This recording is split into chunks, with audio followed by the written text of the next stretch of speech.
Hey there guys, Cozy here from Infamous Warfare, and today I'm going to be giving you a how-to video on how to mirror your iPad to your PC screen.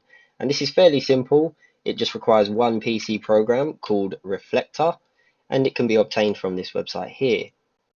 I've had many people in my stream asking me how I stream my iPad to the PC, so I thought I'd help them out because there are many people who do want to start streaming. I generally stream Clash of Clans, so I want to try and help those new upcoming streamers. So here it says it's to buy $12.99. Not too steep a price for it. It is a really good program. It's $12.99, or which works out to be about £8.73 in British pound. So when you get that program, you download it and you install it.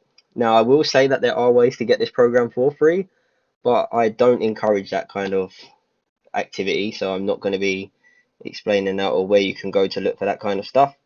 I mean, it doesn't cost a lot anyway, so it's definitely worth the buy if you're planning on getting into streaming and you want to be a dedicated streamer. So what you want to do is when you download it, you want to click on it and check it's working, because nothing actually pops up, no program actually pops up. It only pops up when you stream the iPad to it. So you want to come down to here to show the hidden icon. Sometimes it does appear in the bottom. You just want to see reflectors there, and then from there on, just to make sure that your computer is on the Wi-Fi, or your iPad is connected to the Wi-Fi that your PC is on, you will slide up from the bottom where all the brightness and the volume tabs are, switches like AirPlay mode and Bluetooth, and you'll see the AirPlay option appear. You want to click the AirPlay option, click your PC, in this case mine being Infamous Skolzy, and then select the mirroring option. And what should happen is it should appear. Wait there 2 seconds. It might be because I already reactivated it. So let me just close that, and then I will redo it.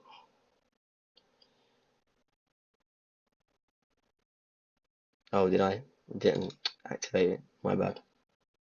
There we go. So I select the mirroring option, and the iPad appears. Now what you can do is sometimes when you move the iPad, you'll see like the screen gets left in place. It's really easy to fix. You just go right click and refresh, and then on the iPad itself, you will see the actual iPad skin. Don't worry, this can be taken out for the stream. You can right click on if you really want to change the look of the iPad. So I generally have iPad Air Silver, but you can have black, white, and other ones. And you can also change the scale to actual size of an iPad. This is generally quite large, so I tend to not have it because it takes up a lot, and I have to have a lot of window opens when I'm streaming. And you can also resize the iPad itself. I generally say be careful when overlapping windows, because it can tend to close the iPad down or make it freeze, which isn't really good for streaming. And it does happen, it can't be helped. And the way to solve this is to just exit the application. And by doing this, you can right click and close, but sometimes that doesn't get rid of this icon. It doesn't fully close. So what you want to do is just right click here, exit, or likewise go on the task manager and end the process fully. And then that will just enable you to just double click the program again and restart the mirroring. So from there, you want to come into your scenes, the scene you've created, and then in the sources, you want to go right click, add window capture. And when you window capture, a name will come up. I generally tend to name all the windows that I've got going on because I've got quite a few, and it's nice to organize, and I can change as and when I please just by having the tick option, so you can turn layers on and off, because it does work like a layering system, so you can have overlays at the top as well as Twitch alerts and things like that. And then you'll rename that and then push OK. And what you'll see is that it will generally pick up the window that you want to capture, one of them, or if it doesn't, you can just select it in this pull down tab. But as this is the only real window open for streaming or picking up, it's just picked it up straight away. So what you want to do is, I've noticed already that down in the OBS, it isn't actually picking up the iPad. But if it does in any case, or if there are cases where it does pick up the whole window and you don't want surrounding features like on Safari, it might pick up the whole outside and you just want to show a particular window, what you can do is just tick this sub-region, select the region, and then just use that box to select what you want to show on the stream. So I'll do it for this case anyway, even though it doesn't seem to be picking up the iPad on the stream, which I wasn't aware of. So you learn something every day. So there we go. So the sub-region has been selected, and you push OK. Now what you can see here is that it has already appeared in the window. This is the actual Clash of Clans that will be streamed out, and this is the iPad. So from there, what you want to do is just edit scene, and you'll see the toggles come up for the resize, and it will generally keep the aspect ratio. And what some people tend to do is just get to a decent size and then have a nice little overlay sidebar down the side for their webcam and other messages that they want to send out to their viewers.